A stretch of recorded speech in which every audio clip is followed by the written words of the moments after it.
A todos, es para nosotros un privilegio estar aquí y bueno, sí, hemos venido para celebrar la Navidad con la familia, aunque claro, con lo que estaba diciendo, si los minutos que tengo que predicar son acorde a lo que he comido, vais a estar aquí un buen rato, vais a estar aquí. No va a ser acorde a lo que he comido porque, bueno, ha sido un tiempo de mucha bendición el celebrar la Navidad y también pues de comer cosas muy buenas y un tiempo muy bueno. Vamos a ir al libro de Apocalipsis, Apocalipsis capítulo 12. Apocalipsis capítulo 12.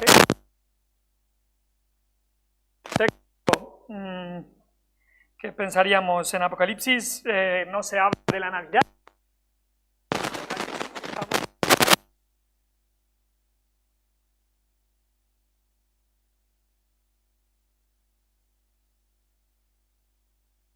Apocalipsis 12, versículo 1 al 12 vamos a estar leyendo.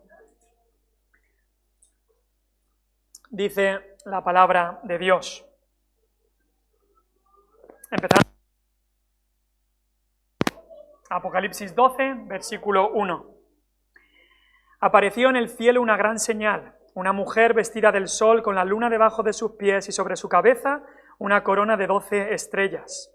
Y estando encinta o embarazada, clamaba con dolores de parto en la angustia del alumbramiento. También apareció otra señal en el cielo. He aquí un gran dragón escarlata que tenía 7 cabezas y 10 cuernos, y en sus cabezas 7 diademas. Y su cola arrastraba la tercera parte de las estrellas del cielo y las arrojó sobre la tierra. Y el dragón se paró frente a la mujer que estaba para dar a luz, a fin de devorar a su hijo tan pronto como naciese. Y ella dio a luz un hijo varón, que regirá con vara de hierro a todas las naciones. Y su hijo fue arrebatado para Dios y para su trono. Y la mujer huyó al desierto, donde tiene lugar preparado por Dios, para que allí la sustenten por 1260 días. Después hubo una gran batalla en el cielo. Miguel y sus ángeles luchaban contra el dragón, y luchaban el dragón y sus ángeles, pero no prevalecieron, ni se halló ya lugar para ellos en el cielo. Y fue lanzado fuera el gran dragón, la serpiente antigua, que se llama... Fue arrojado a la tierra, y sus ángeles fueron arrojados con él. Entonces oí una gran voz en el cielo que decía: ahora ha venido la salvación, el poder y la...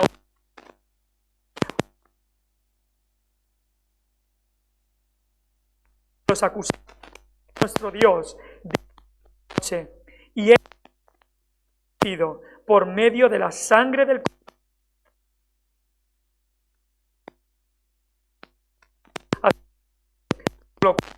Alegraos, cielos, y los que moráis en ellos, ay de los moradores de la tierra y del mar, porque el diablo ha descendido a vosotros con gran ira, sabiendo que tiene poco tiempo.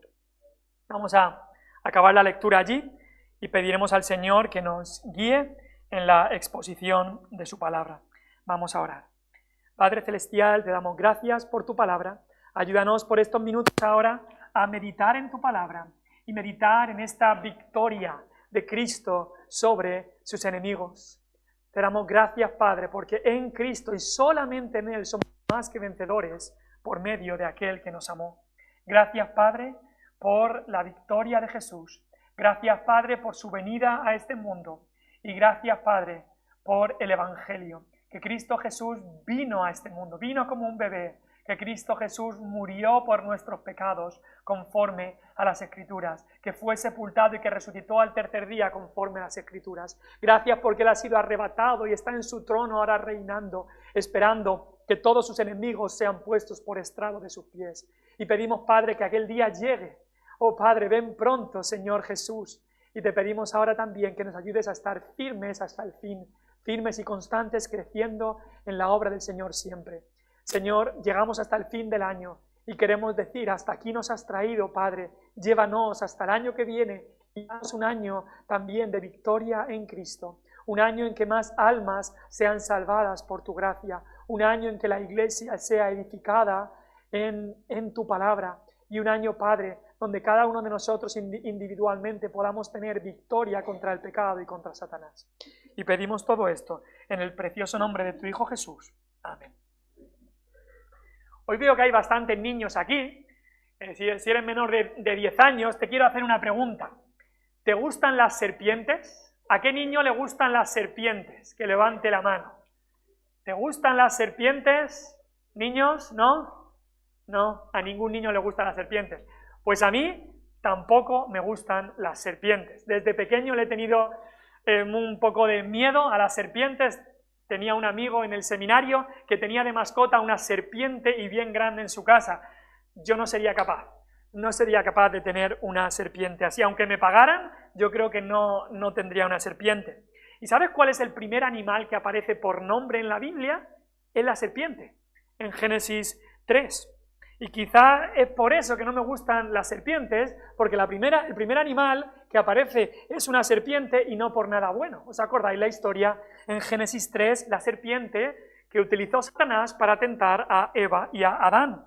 Y el ser humano cayó allí en pecado, la muerte entró en el mundo, pero en medio de ese castigo que iba a dar Dios, Dios trajo una esperanza, una promesa muy especial que encontramos en Génesis 3:15, que Dios dijo a la serpiente y a la mujer, le dijo, pondré enemistad entre la serpiente y la mujer, entre tu simiente y la simiente suya, la simiente de la mujer heriría en la cabeza a la serpiente, mientras que la serpiente solo heriría en el calcañar o tobillo a la simiente de la mujer. O sea, dice, habría una mujer, habría un niño y hay una serpiente.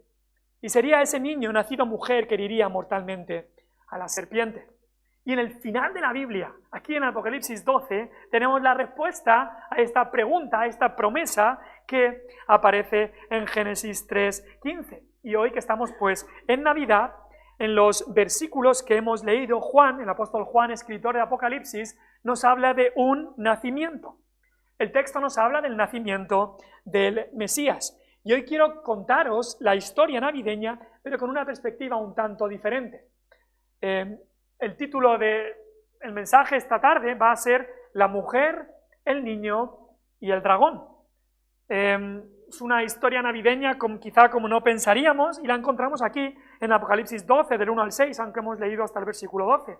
Ahora, un poquito para empezar, el libro de Apocalipsis, su tema y su centro es la revelación de Jesucristo. No es una revelación sobre simplemente lo que va a ocurrir en el futuro, aunque se trata mucho ese tema. No es una revelación de quién será el anticristo, o qué va a pasar, o todos los detalles, o lo que pasa en las noticias, todo, ponerse a indagar.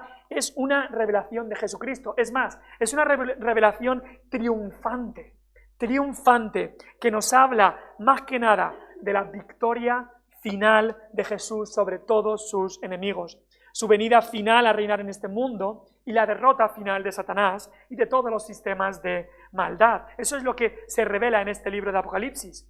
También para entender Apocalipsis es un libro lleno de Biblia. Por eso está el último de la Biblia. En orden está el último y también cronológicamente es el último de la Biblia. Y para entenderlo, pues tienes que conocer la Biblia porque una y otra vez hay referencias muchísimas a el resto de la Escritura.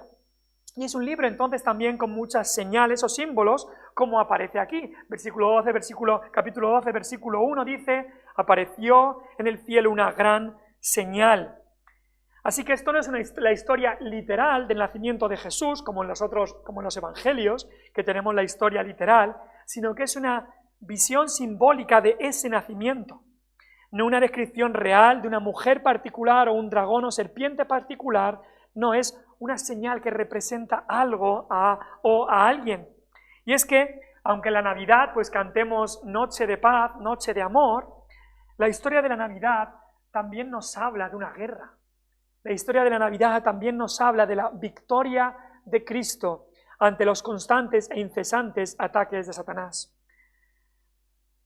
Y esto, al aplicarlo a nosotros, vamos a ver también que la Iglesia sigue en constante ataque por este dragón del que vamos a hablar hoy.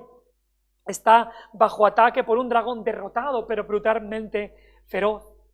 Y nos vamos a quedar hoy con el mensaje también de que, aunque Satanás intente destruirnos, El cristiano le vencerá por medio de la victoria de Cristo. Así que hoy, en estos minutos que tenemos, me gustaría ver este texto que aparece aquí, esta historia navideña un tanto con una perspectiva diferente, en 3 puntos básicos. Primero, como en cualquier historia, primero vamos a ver los personajes, después veremos el problema que ocurrió y en tercer lugar veremos la resolución.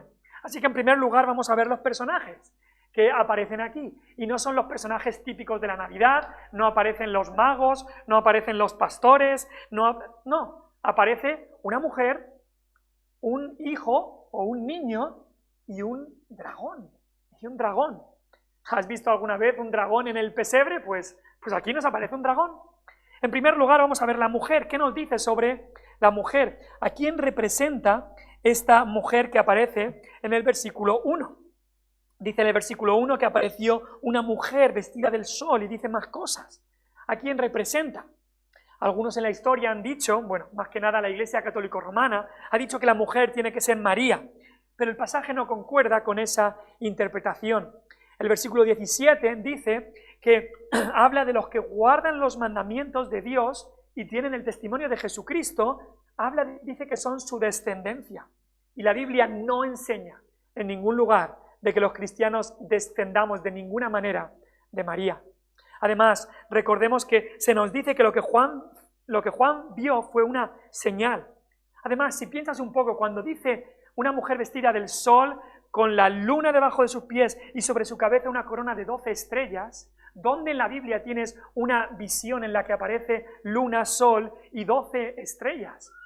Eso está en el sueño que Dios le mostró a José. Y esa luna, sol y 12 estrellas representaban a todo lo que es el pueblo de Dios entonces. Jacob, su mujer, y las 12 estrellas eran las 12 tribus. Así que ellos eran el pueblo de Dios allí, Israel, en el Antiguo Testamento. Así que eso es lo que representa la mujer, representa al pueblo de Dios de todos los tiempos, como dice después, los que guardan los mandamientos de Dios y tienen el testimonio de Jesucristo, confían en Jesucristo. En la Biblia vemos que tanto el pueblo de Dios del Antiguo Testamento como del Nuevo Testamento se describen como una mujer. Isaías 54 describe al pueblo de Israel diciendo: tu marido es tu hacedor. Dios era el marido de su pueblo. También en Efesios 5 tenemos a la iglesia como la esposa de Cristo, por quien Él dio su vida, la amó y se entregó a sí mismo por ella. Así que la mujer aquí se refiere al pueblo de Dios redimido, salvado por Cristo en todas las edades, todos los redimidos. Y cristiano, tú eres parte de ese pueblo redimido, bendito de Cristo. Ahora, esta mujer nos dice que está encinta, embarazada. ¿Quién? ¿De quién? Es decir, ¿a quién va a dar a luz? Pues al Mesías. Y debemos entenderlo así, porque fue de Israel, del pueblo de Dios, que vino el Cristo. Fue hijo de Abraham, de la tribu de Judá, hijo de David, israelita. El origen de Jesús está en Israel. Y estos dolores de parto que tiene, estos gritos de parto, pues nos hablan del deseo desesperado que tenía Israel para que el Mesías viniera. Ahora, no todos tenían ese deseo, o no todos querían ver al Mesías tal como vino, pero sabemos que cuando vino el Mesías, Zacarías era uno de los que esperaban la redención de Israel. Estaban esperando a ese Mesías que vendría. Acabamos de cantar ese cántico que de alguna manera era el sentir de Israel. Oh ven, bendito Emmanuel, de la maldad rescata a Israel, que llora en triste desolación y espera ansioso su liberación. Así que Israel estaba como esa mujer de parto. Isaías 26 nos dice justo eso. Como la mujer encinta, Isaías 26, 17, como la mujer encinta cuando se acerca al alumbramiento gime y da gritos en sus dolores, así hemos sido delante de ti, oh Señor. Y así estos judíos del pueblo de Dios deseaban que viniera el Mesías, tanto como una mujer desea que nazca el niño. Así que la mujer representa al pueblo de Dios. Ahora, ¿quién es el hijo entonces? El segundo personaje de esta historia. Pues está claro, el hijo es el Mesías, es Cristo, que nació como hijo del pueblo de Dios para representar así al pueblo de Dios en su vida y en su muerte. La descripción que Juan ve de este hijo, de este Mesías, no es tanto la de un bebé humilde recostado en un pesebre, sino que en esta visión se pasa por alto esas fases de su humillación y se habla de su exaltación, porque habla de que vendría a reinar y fue arrebatado para Dios y para su trono. Así que habla de Cristo como vencedor, como juez, habla de Cristo como rey. El versículo 5 dice que Él regirá con vara de hierro a todas las naciones. En el Salmo 2 vemos esta descripción de Cristo. Dice Cristo allí en el Salmo 2, dice Dios a su Hijo: pídeme y te daré por herencia las naciones y como posesión tuya los confines de la tierra. Los quebrantarás con vara de hierro. Lo mismo que dice aquí en el versículo 5. Como vasija de alfarero los desmenuzarás. Cantamos en la Navidad al mundo paz. Llegó Jesús o nació Jesús, pero esa última estrofa de ese himno dice: al mundo Él gobernará. Y esa es una parte también de este Mesías que vino. Él gobernará. Ese es el Mesías que anhelamos. Recordamos el pesebre cada año en la Navidad, recordamos la cruz cada año en el tiempo de Semana Santa, pero tenemos que acordarnos siempre que nuestro Salvador ya no está en un pesebre y ya no está en una cruz, ya no está incluso en la tumba. Nuestro Salvador ahora está sentado en el trono como Rey y esperamos al Cristo y a nuestro Salvador que vendrá glorioso, vendrá poderoso a reinar y a regir con poder. Ese es nuestro Salvador que vendrá. Ese es el niño del que habla aquí el texto. Habla de una mujer, habla de un niño, pero habla también de un dragón. Y aquí es lo que vemos un poco extraño. No es la imagen que estamos acostumbrados en el pesebre navideño. Y este es, por supuesto, Satanás. Dice que un gran dragón escarlata, dice el versículo 3, como otra señal en el cielo. Un gran dragón escarlata, 7 cabezas, 10 cuernos, en sus cabezas 7 diademas. Ahora, los dragones siempre han sido criaturas fascinantes. La raíz de la palabra habla de un ser temible, fuerte, cruel y malvado. Habla que es rojo intenso, eso es el color escarlata. Un color asociado con el poder, pero también un color asociado con el peligro. Otros textos en Daniel y aquí en Apocalipsis, sabemos que por estos otros textos sabemos que los cuernos se refieren a reyes, gobernadores que Satanás controla. Y esto nos habla que Satanás tiene poder, que él controla y ha controlado a muchísimos gobernantes, reyes, presidentes. Y eso lo podemos ver en el mundo en el que vivimos. ¿Quién es el que está detrás de muchas de las leyes que salen, de muchas de las maldades que muchos gobernantes hacen? Allí está detrás el diablo. Es la agenda de Satanás. Él controla mucho de lo que hacen estos poderosos. Ahora, sabemos que es lo que Dios le permite hacer. Dios en su soberanía permite a Satanás hacer ciertas cosas, pero Satanás está detrás de mucho de lo que ocurre. Ahora, es más, nos dice que hay muchos que le siguen. Dice ahí en el versículo 4 que su cola arrastraba la tercera parte de las estrellas del cielo. Satanás no lucha solo, tiene su ejército de demonios, de ángeles caídos, de poderosos que le siguen. Pero aún hay más descripciones de Satanás aquí, de este dragón temible. El versículo 9 lo llama el gran dragón, la serpiente antigua, que se llama Diablo y Satanás, el cual engaña al mundo entero. Y date cuenta de eso, dice que engaña al mundo entero. Así que si estás aquí, seas cristiano o no seas verdadero cristiano, tengo algo para decirte. Satanás es real y es un dragón. Es un dragón. Y no un dragón bonito y domesticable. No sé si alguno habéis visto esa película de cómo entrenar a tu dragón. Esos dragones pequeñitos. Pues no. De eso no está hablando aquí. Este dragón es feroz, es cruel, es asesino, es mentiroso, es sangriento. Este dragón es engañador, es odioso, es alguien que aborrece, detesta, odia con todo su ser todo lo que tenga que ver con Cristo. Ese es el dragón de que está hablando aquí el texto. El apóstol Pedro nos lo dice, que en otras palabras dice: vuestro adversario el diablo, como león rugiente, anda buscando a quien devorar.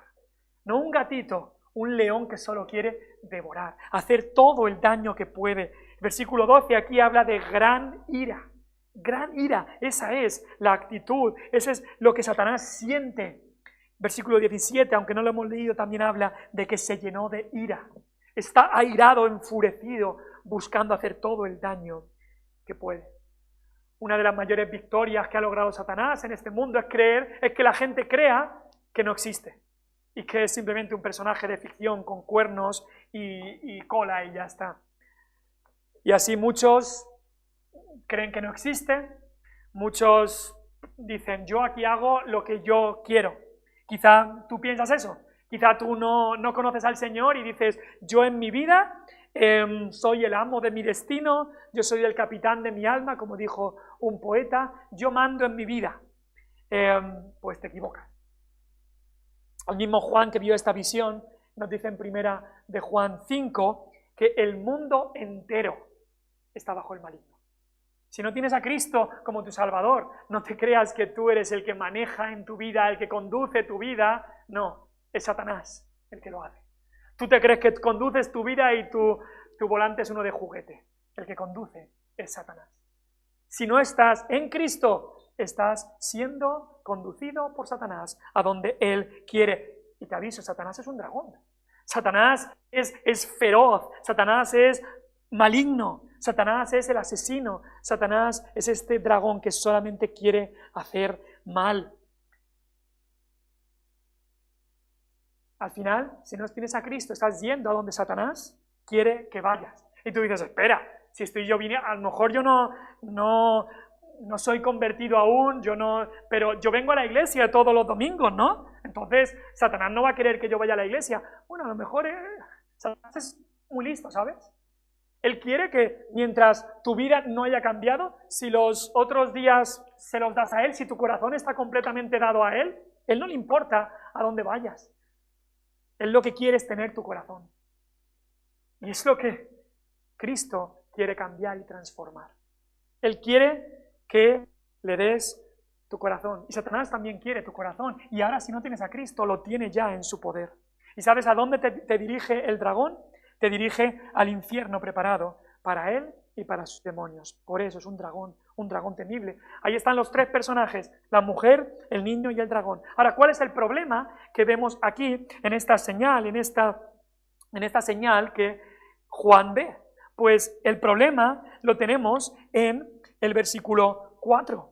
El dragón se paró frente a la mujer que estaba para dar a luz a fin de devorar a su hijo tan pronto como naciese. Y eso es un problema bien gordo. Ese es el problema que aparece en el texto. Y este problema nos habla del deseo incansable de Satanás de destruir al Mesías, a Cristo, y también a su pueblo. De eso nos está hablando este texto. Y déjame llevarte en un viaje por la Escritura para ver cómo Satanás ha buscado hacer esto desde el inicio. En Génesis 3:15, Satanás estaba ahí y la mujer estaba ahí y ya se le dijo a Satanás que la simiente de la mujer le heriría en la cabeza. ¿Y sabes lo que ha intentado la serpiente, Satanás, el dragón? Destruir siempre a la simiente de la mujer, porque sabe que esa simiente le iba a herir en la cabeza, le iba a herir mortalmente. Y es lo que Satanás ha buscado siempre, lo ha intentado desde el principio. Abel era la serpiente, la simiente de la mujer, y Caín era la simiente de la serpiente. Abel buscaba al Señor y Caín buscaba sus propias cosas. ¿Y qué hizo el dragón? ¿Qué hizo Satanás? Caín mató a Abel para intentar destruir a la simiente de la mujer. Dice primera de Juan 3:12 que Caín era del maligno y mató a su hermano. ¿Y por qué causa le mató? Porque sus obras eran malas y las de su hermano justas. Ahí estaba el dragón intentando destruir la simiente de la mujer. Pero Dios entonces levantó a Set, que invocó el nombre del Señor. Dios protegiendo la simiente de la mujer de la cual vendría el Mesías. Después vamos un poco más adelante. Vemos la historia de Abraham. Tiene de hijo a Isaac. Pero antes había tenido a Ismael. Isaac es el hijo de la promesa. Ismael no lo es. ¿Y qué pasa? Que Ismael persigue a Isaac. El dragón otra vez intentando destruir a la simiente de la mujer. Pero Dios protege la simiente de la mujer. Otra vez pasa lo mismo con Esaú y Jacob. Jacob es elegido por Dios para ser el hijo que traería la promesa. Y Esaú quiere matar a Jacob. El dragón también lo intentó en Egipto. Cuando el pueblo de Dios estaba allí en Egipto, Faraón mandó que todos los niños varones fueran echados al río. Eran esclavos en Egipto y encima este edicto sale. Pero Dios protege a la simiente, Dios protege a Moisés para que él pueda librar al pueblo de Israel. Después, unos siglos después, Dios elige a la familia de David, elige a David como rey para que de su familia venga el Mesías. ¿Y qué hace Saúl? Guiado por el dragón, guiado por Satanás, intentar matar a David. Ahí está otra vez el dragón intentando matar, intentando acabar con la simiente de la mujer. Y luego llegó el mismo Jesús a Belén. ¿Y qué hace Satanás? Utilizar a Herodes, el dragón otra vez, intentando destruir la simiente de la mujer. Eso es lo que incluso de donde viene la fiesta o la celebración de los santos inocentes del 28 de diciembre, viene exactamente de lo que pasó allí con Herodes, matando a todos los niños que había en Belén. Una matanza cruel, una matanza que quien estaba detrás no era otro que este dragón. Pero otra vez, Dios protege a la simiente de la mujer, de quien vendría la salvación. Dios protege a Cristo, Dios protege al Mesías. Pero Satanás, el dragón, no acepta la derrota, no se quedó contento con haberlo intentado, lo intenta durante toda la vida de Cristo hasta el momento de la cruz. Y allí Cristo es clavado en esa cruz, nuestro Salvador, puro, sin mancha, es clavado allí.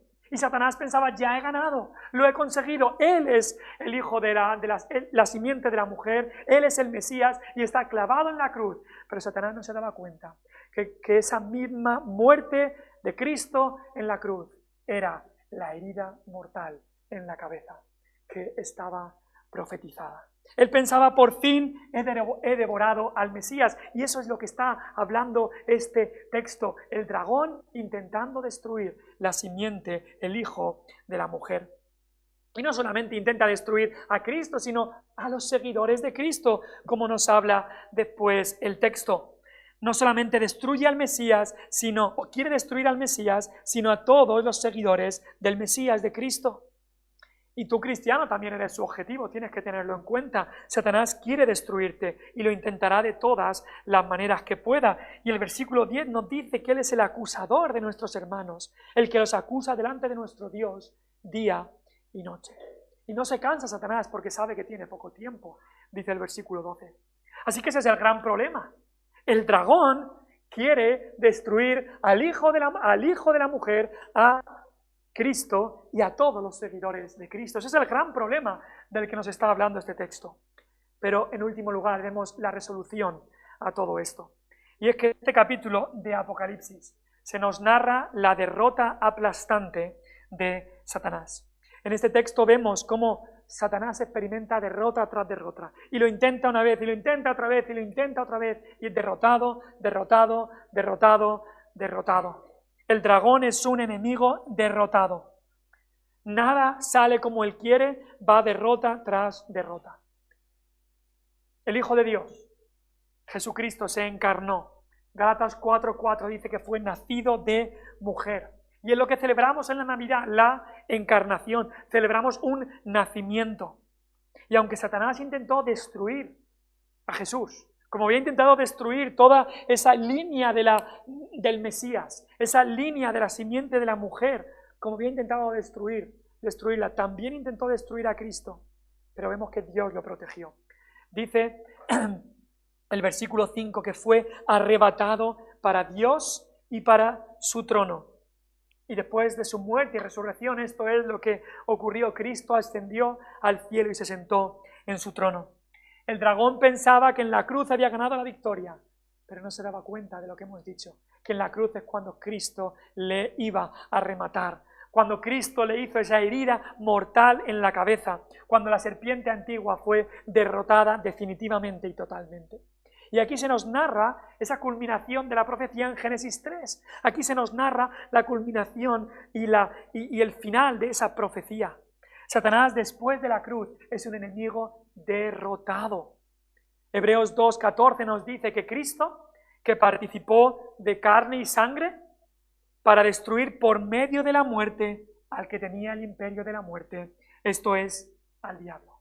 Cristo, por medio de su muerte, derrotó al que tenía el imperio de la muerte, esto es el diablo, esto es el gran dragón, la serpiente antigua. Así que por la muerte de Cristo, el dragón ha sido destruido. La profecía de Génesis 3 se ha cumplido. Aunque la serpiente dañó el calcañar, el tobillo de Cristo, Cristo derrotó y le hizo una herida mortal en la cabeza a la serpiente. Ahora, después de esa derrota, Satanás sabe que ya no puede destruir a Cristo.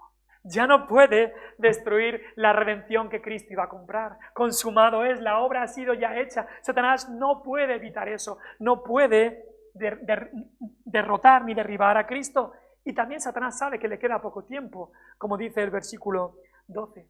Así que su táctica ahora es luchar y hacer todo el daño que pueda contra el pueblo de Cristo.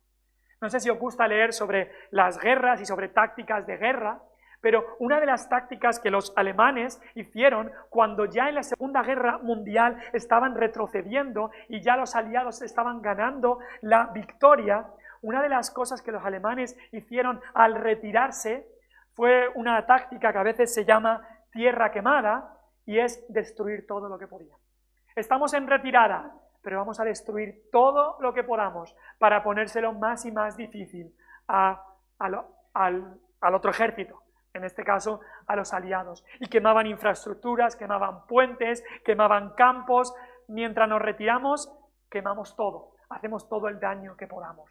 Y eso es exactamente lo que está haciendo Satanás ahora. Es un enemigo derrotado. Cristo le venció en la cruz.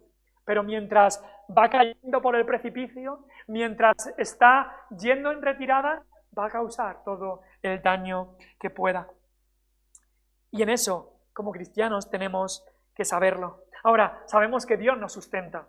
¿Qué pasa con el pueblo de Dios? Dios tiene un lugar preparado para ellos donde son sustentados, como dice allí, huyeron al desierto. El pueblo de Dios, estamos en el desierto, no estamos aún en nuestra tierra prometida, estamos en el desierto, pero este es un lugar preparado por Dios para nosotros, como el Salmo 23 nos dice, que Dios prepara mesa delante de nosotros en presencia de nuestros angustiadores. Ahora, Satanás va a utilizar todas sus tácticas maliciosas para atacar al pueblo de Dios. Como no ha podido con el niño, como el dragón no ha podido devorar al niño tan pronto como naciese, el dragón va a intentar devorar a todos los descendientes espirituales de este niño, a todos los seguidores y discípulos de Cristo. ¿Y qué debemos hacer entonces? ¿Cómo podemos tener la victoria contra el diablo? Pues el versículo 11 nos da una aplicación buenísima para llevarnos a casa esta tarde. Dice ahí, y ellos le han vencido por medio de la sangre del Cordero y de la palabra del testimonio de ellos, y menospreciaron sus vidas hasta la muerte. Hay un ataque terrible que vamos a enfrentar, y es el ataque de este dragón que es Satanás. Pero hay victoria, no en nosotros, sino en Cristo Jesús. Por medio de Él somos más que vencedores. ¿Y has visto lo que dice? Como Cristo venció al dragón, en Cristo tú puedes vencer al dragón. No sé si has leído la historia del progreso del peregrino, pero ahí Cristiano, el protagonista, lucha contra este ser horrible, voraz y feroz, que lo llaman Apolión, y lucha con la armadura del Espíritu, con la armadura de Cristo. Ahora, ¿cómo nos dice aquí que estos cristianos habían luchado contra y habían vencido al dragón? En primer lugar dice, por medio de la sangre del Cordero. Ahí está el poder.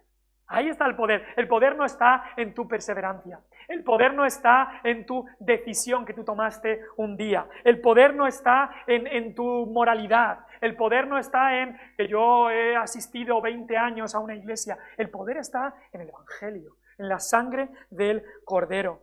En la sangre de Jesús, en la muerte de Cristo, no solamente hay limpieza para nuestros pecados, también hay una herida mortal que Satanás tuvo allí. ¿Y cuántas veces viene a acusarnos Satanás? ¿Y cuántas veces viene y nos recuerda aquellos pecados que hemos cometido y nos trae a la memoria pecado tras pecado, acusación tras acusación? ¿Sabes lo que tenemos que decir? Recordarle a Satanás lo que pasó en la cruz. Satanás, tú me recuerdas a mí los pecados que he cometido. Satanás, ¿no te acuerdas de la cruz? ¿No te acuerdas de lo que ocurrió allí? ¿No te acuerdas de que allí mis pecados han sido perdonados? Ya no hay condenación para mí. Satanás, mírate la cabeza. Tienes una herida mortal que te hizo Cristo en la cruz. Satanás, te queda poco tiempo, como dice el versículo 12. Te quedan 2 telediarios. Eres un enemigo derrotado, Satanás. Sí, es verdad que yo soy pecador, pero Cristo es un gran Salvador. Él me ha prometido que somos más que vencedores por medio de aquel que nos amó.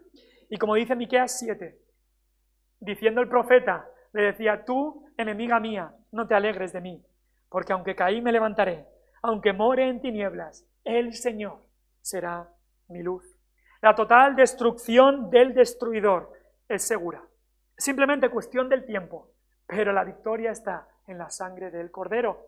Pero dice, por medio de la sangre del Cordero y de la palabra del testimonio de ellos. Aunque el origen de la victoria del creyente está en la muerte de Cristo, el medio principal por el que ganamos esa victoria es la predicación de la palabra. ¿Cómo vence la iglesia al diablo? ¿Qué puedo hacer para poder alcanzar esa victoria que Cristo ya ha ganado para nosotros? Por la palabra del testimonio, por predicar la palabra. Es lo que ordenó Cristo a su iglesia. Me seréis testigos cuando haya venido sobre vosotros el Espíritu Santo. ¿Y saben lo que más teme Satanás? La predicación fiel del Evangelio. Ah, no, pero ¿y si hacemos algo novedoso? ¿Y si hacemos algo que nunca ninguna iglesia ha hecho? ¿Y si hacemos un espectáculo? ¿Y si hacemos tal? ¿Y si hacemos lo otro? Dios ha dicho que el enemigo voraz, que es Satanás, que la iglesia lo vencerá y la iglesia será edificada por la predicación de la palabra, por la palabra del testimonio de ellos. Ese es el medio que Dios nos ha dado y no podemos cambiarlo. 1 Corintios 1 dice que le agradó a Dios salvar a los creyentes por la locura de la predicación. Así que cristiano, predica, habla a los demás, evangeliza, porque esa es la espada que tenemos como iglesia contra Satanás. Ahora, ¿de qué manera deben ser las vidas de aquellos que luchan, que hablan la palabra para así luchar contra el dragón? Dice que la palabra del testimonio de ellos y ellos menospreciaron sus vidas hasta la muerte. Muchos de estos primeros lectores del libro de Apocalipsis iban a tener que vivir eso en sus mismas carnes.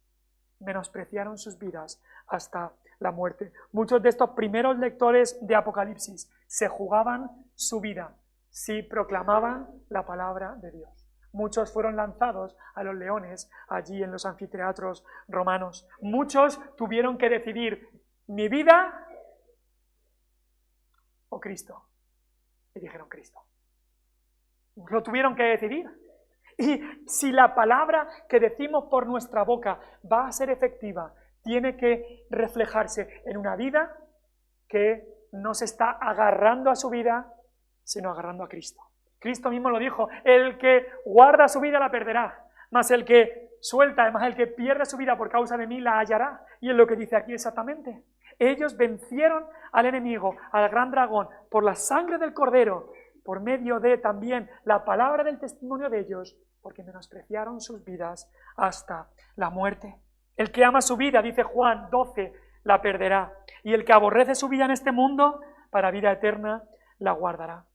Y el testimonio de tu vida, cristiano, se queda sin poder. La espada de la palabra predicada se queda sin filo si amas más tu vida que a Cristo. Si amas más lo que ves, las cosas que puedes tocar, las personas que... Si amas más esto que eso, si amas más lo que te rodea que al invisible, entonces lo que dices por tu boca tiene poco peso. Si estás predicando a las personas que piensen en la vida venidera, que piensen en lo eterno, pero tú estás agarrándote a lo temporal más y más y más, tiene poco provecho. Pero estas personas no hicieron eso. Estas personas menospreciaron, los primeros oyentes de Apocalipsis menospreciaron sus vidas hasta la muerte. Cristiano, hay un gran dragón que intentó destruir al niño que nació, pero Dios preservó a su hijo. Su hijo vivió esa vida perfecta, murió esa muerte como sustituto y resucitó con poder y ascendió al cielo para sentarse como rey, para presentar delante de su Padre esa redención que él había comprado por nosotros. Ahora está allí intercediendo por nosotros, pero ese enemigo sigue, aunque derrotado, sigue intentando hacer daño. Pero Dios nos ha dado ese camino para vencerle, que es por medio de la sangre del Cordero, la palabra del testimonio, dar testimonio, predicar, evangelizar, al menospreciar nuestras vidas hasta la muerte. Cristiano, hay un gran enemigo. Incluso en la Navidad tenemos que recordar esto. Pero acabo con estas palabras del himno que muchas veces cantamos, no tanto en Navidad, pero lo cantamos en otras veces. El himno Castillo Fuerte nuestro Dios dice: aun si están demonios mil prontos a devorarnos, no temeremos porque Dios sabrá aún prosperarnos. Que muestre su vigor, Satán y su furor, dañarnos no podrá, pues condenado es ya por la palabra santa. Cristiano, hay victoria. En el niño que nació hay victoria contra el gran dragón Satanás. Si estás aquí y no conoces a Cristo, es en la sangre del Cordero, en la sangre de Cristo, que puedes tener vida eterna. Nuestro pecado nos condena, pero Cristo llevó el pecado del pecador para que puedas decir con cada cristiano que está aquí: ya no hay condenación para mí. Ahora pues ninguna condenación hay para los que están en Cristo Jesús. ¿Estás en Cristo Jesús? ¿Tienes verdadera salvación en Él? Si mueres hoy, ¿a dónde irías? ¿Irías con Él o irías donde está este dragón? Y si ya eres cristiano y has recibido a Cristo como Señor y Salvador, entonces tienes una lucha, entonces tienes un gran enemigo, que es este dragón terrible. Pero hay victoria por medio de la sangre del Cordero, la palabra del testimonio y menospreciando nuestra vida hasta la muerte. Vamos a orar. Padre Celestial, te damos gracias por tu palabra santa.